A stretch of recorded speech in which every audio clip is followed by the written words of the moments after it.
What's up, everyone? My name is Leo, and welcome back to episode 4 of Landscape Marketing Mastery. Today, we're going to be covering Facebook ads, which is a very powerful method of marketing for your business in your local area. If you haven't watched the previous episodes on Google Ads, developing your brand voice, and understanding your audience, I highly recommend you check out those videos as they come before this one in the playlist, and then you can come back and watch this one. But if you're up to date, here we go. Let's dive in. So this is part 4 of the Landscape Marketing Mastery course, and it's going to cover how you can keep yourself at top of mind in your local community using Facebook ads. So before we dive in, just a little bit about me. I developed the Client Surge workflow after working in a landscaping business and doing all of their marketing. And then based off that experience, I founded New Hope Creative to help other landscaping and home service businesses achieve those same results. So you may be asking, why Facebook ads? Now, the answer to this question does have many facets, but just take into account that Facebook does have 2.5 billion monthly active users, which is 36% of the world population, and it remains one of the most, if not the most active social media platform. Facebook has a massive amount of data on their users. It's arguably a creepy amount of data on their users. But what we can do as marketers is we can use that info to target ads to people that are specifically interested in your landscaping services. So Facebook is an interest-based method of marketing, which is different from an intent-based method of marketing, which is Google Ads, covered in last episode. Facebook targets people based on what they're interested in. So we're showing ads to people that have shown interest in our area of service. And so because they're interested, they're going to see our ads as they pop up. Google, which is an intent-based method, means that our ads pop up when people show intent to purchase, such as a search for landscaping. Whereas here, people that are interested in home services or backyard fun would get ads on Facebook as well because they're interested in that. So you can use Facebook ads for every stage of your sales funnel. And what we're going to be doing today is designing your sales funnel so that you have a proper way of targeting each prospect at each step of the sales funnel so that you can lead them towards a purchase. Before we dive in, I want to get a little bit into the architecture of Facebook ads. It's very, very similar to Google ads. Some things are labeled a bit differently, such as ad sets. In Google, they're called ad groups. So diving in, first we have the campaign. This is where we set our objective or goal and our offer. So this is where we're going to be saying, okay, this is what I want the customer to complete at this step of the funnel. Then with our ad sets, we're able to target specific audiences, set the ad schedule, bids, and placement, which we're all going to cover in today's video. And then on the ads level, which is where you actually create the ad, you design the format for the ad, you write the copy for the ad, you create the visual creative if you have one for that ad, you set the landing page to your website, and you also implement the call to action for that specific ad. So Facebook has a variety of ad placements, such as on Instagram and on Messenger and in different places on the Facebook platform. Now, rule of thumb is that you need to have one campaign for each business goal or objective. We're going to dive in how to do that today. Facebook allows for you to put your ads in many different formats, such as image ads, video ads, carousel ads, where you swipe through like a slideshow. They have text ads, which is just text, and then lead form ads, where you can actually put your contact information into the lead form on Facebook and send it off to the company really easily like that. So now let's dive into a worksheet where we can help to map your funnel. So diving into the worksheet here, you're going to see that we have different campaigns for different objectives at different parts of the funnel. So I'm going to run you through one for each of them, but what you're going to do is on your own, you're going to decide what your business goal is, and you're going to set up the ads and ad sets and campaigns for each of those goals. So at the top of the funnel, what I might want someone to do is I might want someone to read our blog. Campaign number 1, blog post engagement. That's the goal. I might say at ad set number 1, people who are unaware of our brand. That's the primary person that I want to target. Ad number 1, I might do video inviting people to read the blog, introduction, what we offer. Ad number 2 might be a text ad with link to the blog, inviting people to read. So you can use those 2 different ads and see which one performs better. You don't have to continue using all of them, but that might be something that you do. And then you may have another ad set here as well if you're targeting a different audience. So then middle of the funnel campaigns, let's see, I want someone to sign up for the newsletter. So the goal could be for campaign number 1, newsletter signups, just moving them one step further down the funnel. Ad set number 1, people who have visited our website but not signed up for the newsletter.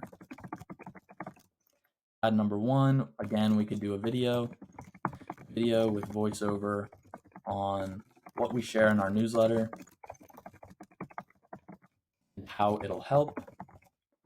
And we could also do an image ad with information about the newsletter and its benefits. And then bottom of the funnel, we could do conversions. You just want people to request a quote. That's at number 1. Let's see. People who have read a blog post and are on the newsletter. Actually, advertisement for a promotion that you're running. Could be 10% off, 20% off, could be get your lawn mowed for $1, could be a variety of things. Ad number 2, we could do a video ad, benefits of using our company, and you could create a video around that. Or you could just design something as an image ad here as well. There are a variety of different ways that you can come at this. Make sure that you're using different text and different ad copy and different ads so that you can see what performs better with your audience specifically. And we're going to be diving into A/B testing as well, which is going to play a role in this.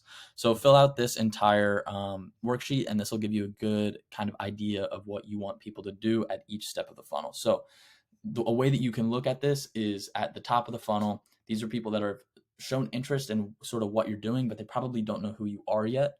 So you sort of get them into your network, try to get their contact information. If not, you just at least get them a little bit comfortable with who you are. Middle funnel, this is where you really want to be making contact with those people, adding them to your newsletter, treating them a little bit better because now they've provided that contact information so you can start marketing them to get them towards a purchase. At the bottom of the funnel, these people know who you are, they've shown interest, they've been on your website. Now it's time to get them to convert. So you want to show them something that could trigger that conversion, like a sale or a promotion, something of the sort. So let's dive back into the presentation now. So once you've defined what you want your sales funnel to look like in terms of Facebook ads, you need to define your audiences. So audiences on Facebook, there are 3 different types. There are core audiences, which you can select people based on their location, demographic, interests, etc. Sort of that basic information that you would sort of segment your audience by no matter what.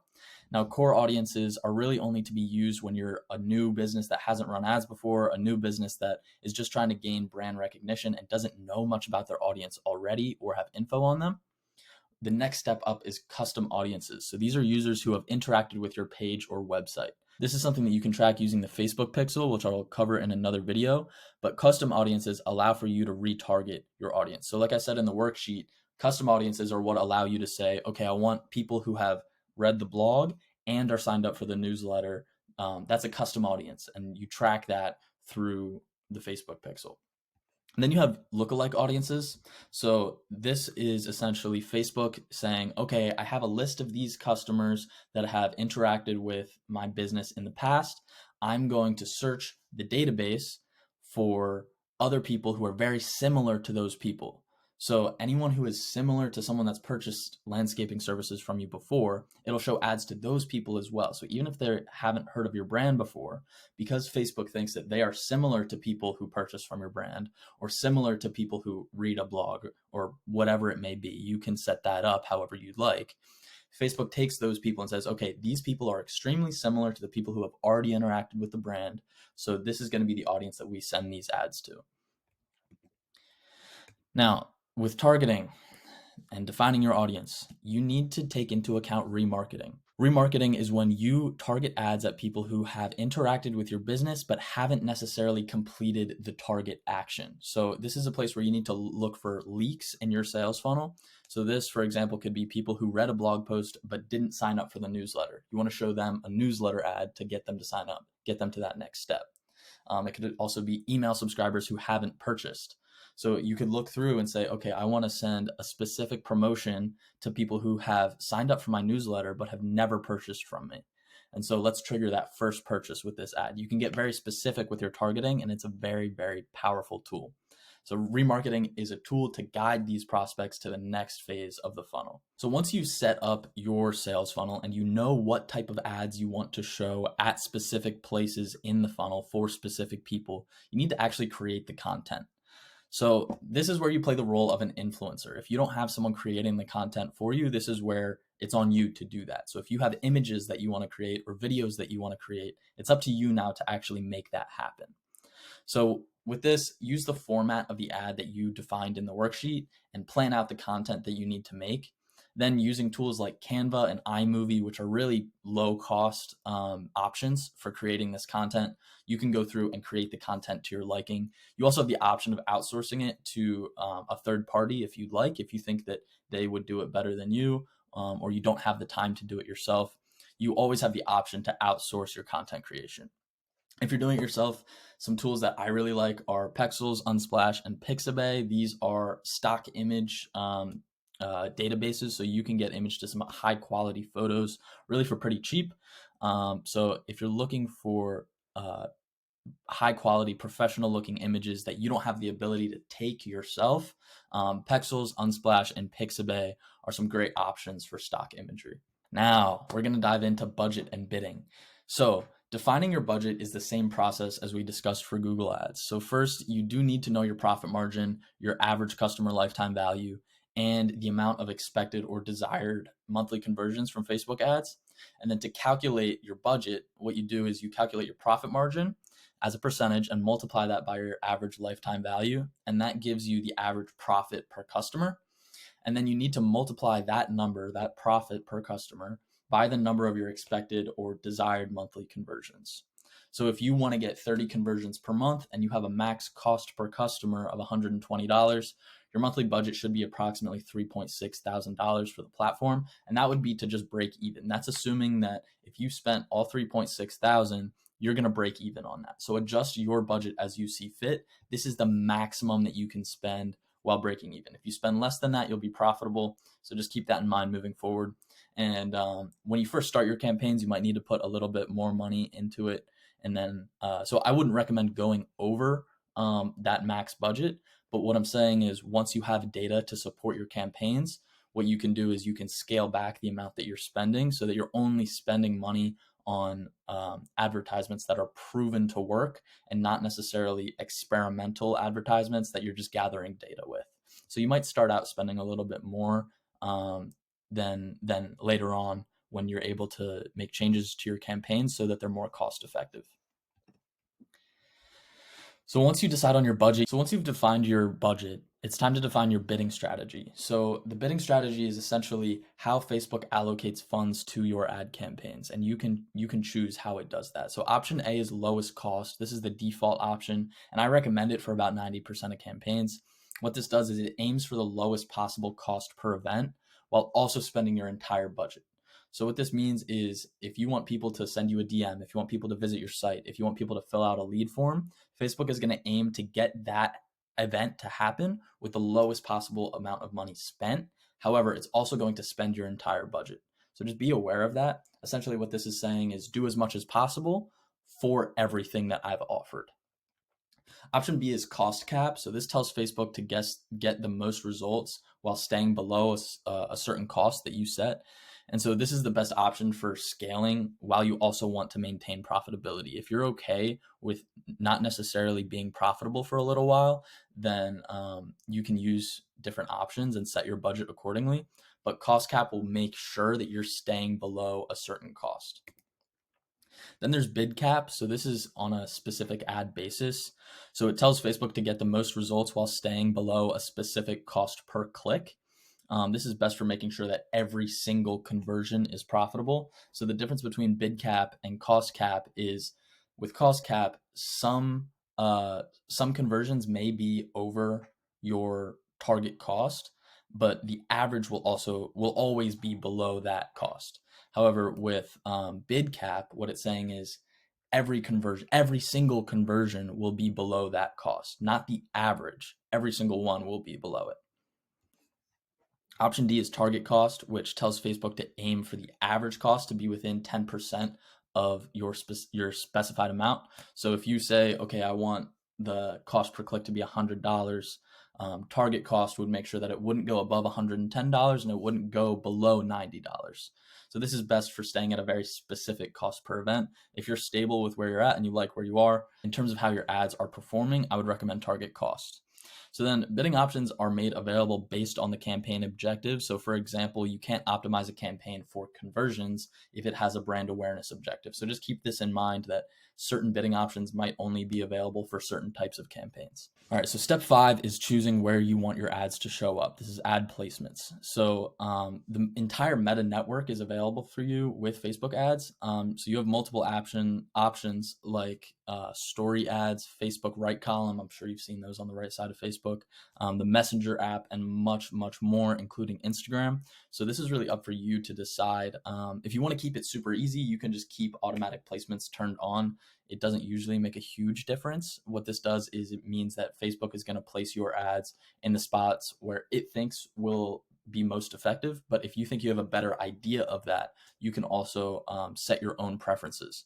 So if you want to do that and limit which platforms see your ads, you use manual placements. Now, one thing I do often recommend is turning off audience network placements. Now, this is similar to the Google Display Network, where other external websites can show Instagram ads or Facebook ads if you have audience network turned on. So I recommend turning that off so that you keep all your ads within the Facebook, Instagram, Meta network. So step 6 is measuring results. Now, same with Google, you do need to let your ads run for a little bit of time before you can go in and make changes, because otherwise you're not going to have the data to support the decisions that you're making.